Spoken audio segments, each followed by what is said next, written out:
ইনশাআল্লাহ আপনাদের দোয়ায় আপনাদের সাপোর্টে এখানকার ডাকাত প্রার্থীকে ৮০,০০০ ভোটে হারাবো।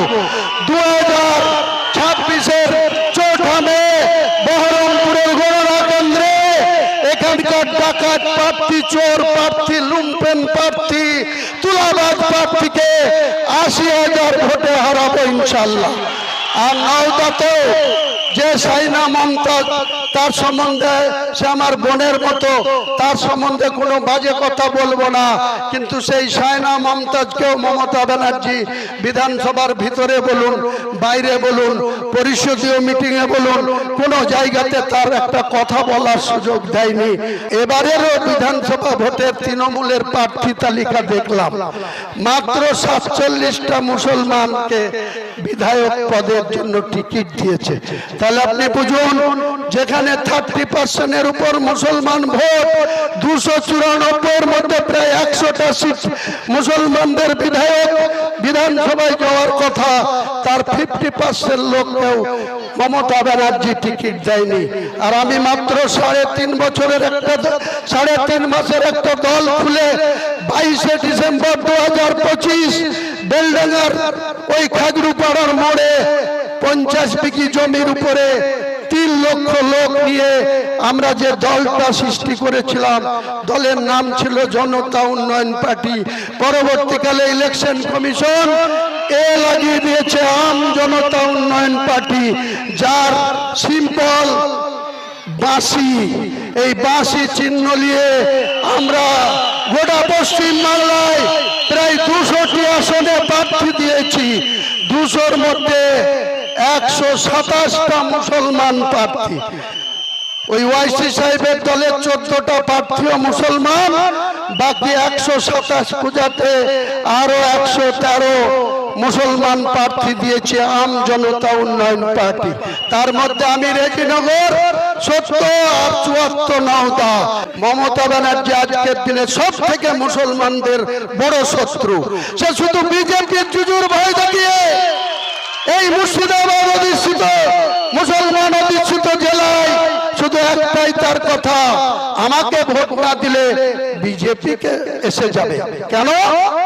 আমি বলছি মমতা বন্দ্যোপাধ্যায়কে, অভিষেক বন্দ্যোপাধ্যায়কে, আজকের দিনে যখন 7,66,533 জন ভোটার ছিল 27শে অক্টোবর 2025, যেদিন বিকেল বেলায় ভারতের ইলেকশন কমিশন এসআইয়ের কথা ঘোষণা করলো, রাত্রি 12টায় সেই 7,66,533 জন ভোটারকে ফ্রিজ করে দিল, বন্ধ করে দিল। 4 নভেম্বর থেকে এসআইয়ের কাজ শুরু হলো। আপনি মুখে বললেন আপনি এসআইআর মানবেন না, আর আপনি 4 নভেম্বর থেকে অযোগ্য, অপদার্থ, অযোগ্য কর্মচারীদেরকে ভিএলও নিয়োগ করলেন। আইসিডিএস কর্মীরা কম্পিউটারের ক জানে না, তাদেরকে আপনি এসআইআর কাজে বুথ লেভেল অফিসার নিয়োগ করলেন। ছাগল দিয়ে আপনি ধান মারলেন। ওখানে যদি আপনি 60 কোটি টাকা খরচ করতেন, ট্যালেন্ট ছেলেদের যদি কম্পিউটার জানা ছেলেদেরকে যদি এই বুথগুলার এমনিশন ফর্মগুলা এন্ট্রি করতে দিতেন, তাহলে আজকে আপনাকে আর ওই চালাকি করে ছলচাতুরি করে সুপ্রিম কোর্টে যেতে হতো না। আজকে মুসলমানদের মুর্শিদাবাদ জেলায় 11 লক্ষ মানুষের নাম হিয়ারিং এর নামে বাদ পড়তো না। আবার আপনি সুপ্রিম কোর্টে গিয়ে কিছু না করে নাটকবাজি করে বলছেন আপনি আপনার ভাইপো যে আপনারা নাকি বিরাট জয়লাভ করেছেন। কি? ভারতবর্ষের স্থায়ী ভোটার, মুসলমান ভোটার যারা কোনোদিন ঘুষপেটি না, যাদের সঙ্গে কোনোদিন বাংলাদেশ পাকিস্তানের কোনো সম্পর্ক নেই, সেই সব মুসলমানদের আজকে ভোটার লিস্টে নাম তুলতে গিয়ে আপনি বলছেন ট্রাইব্যুনালে যেতে হবে। না, মমতা ব্যানার্জি, মুর্শিদাবাদের কোনো মুসলমান ট্রাইব্যুনালে যাবে না, আমরা যেতে দেব না। আমাদের অধিকার, আমরা এই ভোটের পরে এই মুর্শিদাবাদের মাটিতে দাঁড়িয়ে এমন আন্দোলন করব যে আমাদের নাম বিগত 10 বছর ধরে, 20 বছর ধরে, 20 বছর ধরে, 5 বছর ধরে বিগত 4-5টা নির্বাচনে যারা ভোট দিয়েছে তাদের নাম আপনি কেটে বাদ দিয়ে আপনি নাটক করবেন যে ট্রাইব্যুনালে যেতে হবে। কেন? ভারতবর্ষের স্থায়ী নাগরিক, তার ভোটার লিস্টে নাম তোলার জন্য ট্রাইব্যুনালে কেন যেতে হবে? আর আপনি বলছেন যে গরু দুধ দেয় তার লাত খাওয়া ভালো। আপনি কোন দুধের কথা বলছেন? আপনি সারা মাস রোজা না করে আপনি একটা অন্য ধর্ম অবলম্বী মানুষ, ব্রাহ্মণের কন্যা, আপনি ওই রেড রোডে ঈদের ময়দানে গিয়ে আপনি এইরকম করে দোয়া চাইছেন, লা ইলাহা ইল্লাল্লাহ মুহাম্মাদুর রাসূলুল্লাহ। এটা আপনি মুসলমানদের ভোট দেওয়ার জন্য। কোন মতেই মুসলমানরা আপনাকে ওই আপনার দোয়াও আল্লাহ কবুল করবে না, আর আপনাকে ওর জন্য ভোটও দেবে না। আমরা পরিষ্কার বলছি, মমতা বন্দ্যোপাধ্যায়কে আগামী দিনে মুসলমানরাই গদিচ্যুত করবে, মুসলমানরাই পশ্চিম বাংলার ক্ষমতা থেকে নামাবে।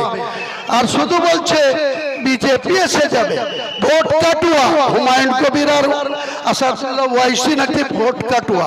তোমার বাবার সম্পত্তি মুসলমান ভোটটা, মমতা ব্যানার্জির মুসলমান সম্প্রদায় তোমার বাবার জমিদারি, যে তুমি মুসলমানদেরকে বলবা আমাকে ভোট দাও, না হলে বিজেপি এসে যাবে। কেন? তুমি দীঘায় জগন্নাথ ধামের মন্দির করছো 100 বিঘি সরকারি জায়গায় 262 কোটি টাকা খরচ করে, সেই হিন্দুরা তোমাকে কেন ভোট দেবে না? মুসলমানরা কেন তোমাকে ভোট দেবে? তুমি সেখানে জগন্নাথ মন্দিরে পুজো করে সেই পুজোর প্রসাদ মুসলমানদেরকে হারাম খাওয়ানোর চেষ্টা করছো। কোন মুসলমান, কোন ইমাম, কোন মুসলিম নেতা, সিদ্দিকুল্লাহ চৌধুরীকে আমি চ্যালেঞ্জ করছি, বলতে পারবেন যে কোন হিন্দুদের পুজোর প্রসাদ কোন মুসলমান খাবে? সেটা হারাম, হারাম, হারাম। আমি জোর দিয়ে বলছি, সিদ্দিকুল্লাহ চৌধুরী, তুমি টুপি মাথায় দিয়ে দাঁড়িয়ে রেখে তুমি মমতা ব্যানার্জির চটি চাটছো। যে কটা মুসলমান নেতা আছে, ওই ববি হাকিম তো অর্ধেক হিন্দু অর্ধেক মুসলমান। তার বাপ ছিল বিহারি মুসলমান গয়া, আর মা ছিল কলকাতার একজন মহিলা, তার মা হিন্দু রমণী, মৌলানা আজাদ কলেজের অধ্যাপিকা। কাজেই সে কস মুসলিম বলে আমি মনে করি। আর বাকি জাবেদ খান, তারপরে যদি আর একজনের নাম করেন ওই গোয়ালপুকুরের গোলাম রব্বানি, তারা সব মমতা বন্দ্যোপাধ্যায়ের ভয়ে সেটে থাকে। কোন মুসলমানের হয়ে বিধানসভায় কথা বলে না। যখন শুভেন্দু অধিকারী মুসলমান এমএলএদেরকে বিধানসভার ভিতর থেকে চ্যাংদোলা করে রাস্তায় ফেলবো বলে, তখন এখানকার যে এমএলএ ছিল হিজড়ি, আর আগামী দিনে বেলডাঙ্গায় লড়তে গেছে এই হিজড়িরা, আজকে যে বেলডাঙ্গার এমএলএ কে মুখে লাত মেরেছে অভিষেক, সেই হাসানরা, ওই যে মোহাম্মদ আলীরা সেদিন টিকিট পাওয়ার ভয়ে মমতা ব্যানার্জির বিরুদ্ধে একটা কথাও বলেনি, শুভেন্দু অধিকারীর বিরুদ্ধে একটাও কথা বলেনি। আপনারা সেই সব লোককে মুসলমানের খাতায় গণ্য করবেন? এরা মুসলমান, ইমানদার মুসলমানদের ভোট দেবেন, সাচ্চা মুসলমানদের ভোট দেবেন।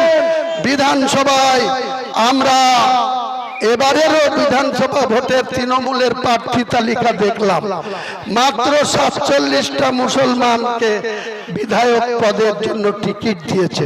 তাহলে আপনি বুঝুন, যেখানে 30% উপর মুসলমান ভোট, 294 মধ্যে প্রায় 100টা সিট মুসলমানদের বিধায়ক বিধানসভায় যাওয়ার কথা, তার 50% লোককেও মমতা ব্যানার্জি টিকিট দেয়নি।